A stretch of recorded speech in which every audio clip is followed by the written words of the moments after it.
RV news live में आपका स्वागत है। आप देख रहे हैं जिला ब्यूरो चीफ विवेक पांडे की खास रिपोर्ट। मध्य प्रदेश में दो युवतियों ने बीजेपी के एक बुजुर्ग नेता पर छेड़खानी का आरोप लगाया है, जिसके बाद एमपी में सियासत में खलबली मचा दी है। इन युवतियों ने एक वीडियो भी जारी किया है, जिसमें बताया है कि कैसे बीजेपी दफ्तर को लाइब्रेरी में उनके साथ छेड़खानी हुई। धन्यवाद। देखिए आगे की खास रिपोर्ट।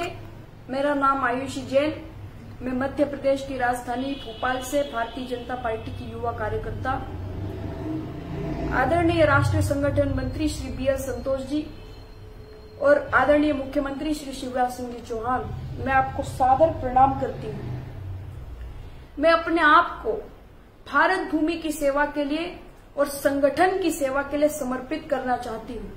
इसी से संबंधित मैंने अपने छोटे से कस्बे से निकल करके भोपाल की भूमि पर आकर के संगठन के कार्य को करने का प्रयास किया है। मैं 24 घंटे में से 18 घंटे संगठन की गतिविधियों के बारे में सोच विचार करती हूँ। अपने राजनीतिक ज्ञान को बढ़ाने के लिए मैं भारतीय जनता पार्टी की नानाजी देशमुख पुस्तकालय में जाकर के पुस्तकें अध्ययन करती हूँ और अर्चना प्रकाशन से पुस्तकें खरीदकर भी अध्ययन करती हूँ। लेकिन कुछ महीनों से मेरे साथ में जो अभद्र व्यवहार हो रहा है उस पुस्तकालय में, वो बहुत ही निंदनीय है। सबसे पहले तो मैं आपको यह बताना चाहती हूँ कि पुस्तकालय में एक सज्जन बुजुर्ग ने 12 मार्च 2021 को शुक्रवार के दिन मेरे साथ में अभद्र व्यवहार किया। मेरे बाजू में आकर के वे बैठ गए और उन्होंने मेरी जांघ के ऊपर अपनी जांघ रख दी।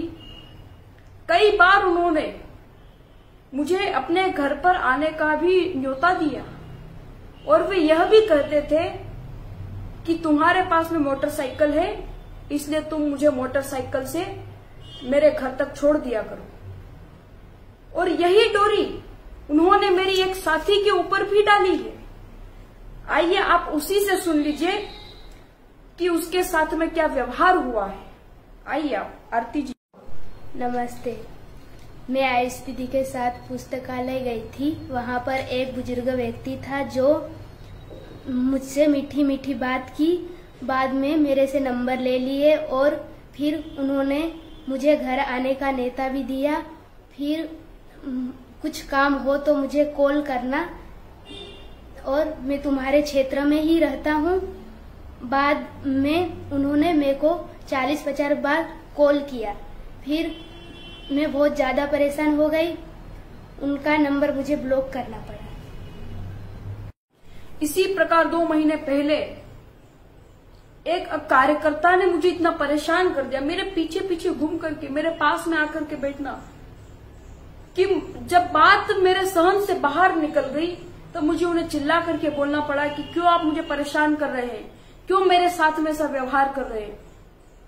उसके बाद से वे अभी तक भाजपा कार्यालय में नहीं दिखे। मामला यहीं पर सुलझा नहीं है।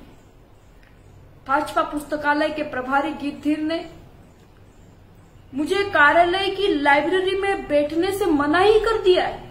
मुझे वहां पर बैठने ही नहीं दे रहे हैं, जबकि मैं वहां पर किसी से फालतू बात तक नहीं करती, ना मैं वहां का माहौल खराब करती हूँ। मैं पुस्तकालय में बैठ करके अपने राजनीतिक नोट्स को लिखती हूँ। परसों तो प्रभारी ने मेरा बस्ता उठा करके बाहर फेंक दिया, जिसमें मेरा मोबाइल भी रखा था और मेरी कुछ वस्तुएं भी थी जो टूटने से बाल बाल बच गई है। मेरी इसी बात की पुष्टि करने के लिए मैं आपसे आग्रह करती हूँ कि जो 12 और 15 मार्च की कैमरा रिकॉर्ड वीडियो है उसको आप पूरी तरह से खंगोले, ताकि आपको भी यह पता लग सके कि मेरे साथ में क्या व्यवहार हुआ है। क्या किसी का पार्टी के लिए समर्पित होना देशद्रोह है, या पुस्तकालय में बैठना कोई गुनाह है, वहां की पुस्तकें पढ़ना पार्टी विद्रोह है क्या? मैं आपसे यह आशा और अपेक्षा रखती हूँ कि मुझे इस संबंध में हर संभव न्याय मिलने की आशा है। आपको धन्यवाद। नमस्कार।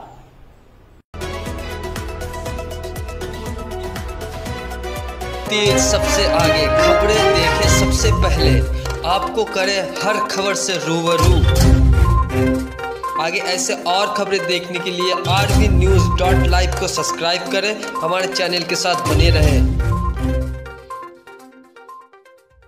बदलेगा खबरों का अंदाज, बदलेगा खबरों का मिजाज, बुलंद होगी जनता की आवाज, आपका सरोकार, असल मुद्दों की पुकार, पत्रकारिता की धार, खेत खलियान, महिलाओं का सम्मान, देश के नौजवान, जनता मांगे समाधान, सड़क पर घमासान, भ्रष्टाचार से परेशान।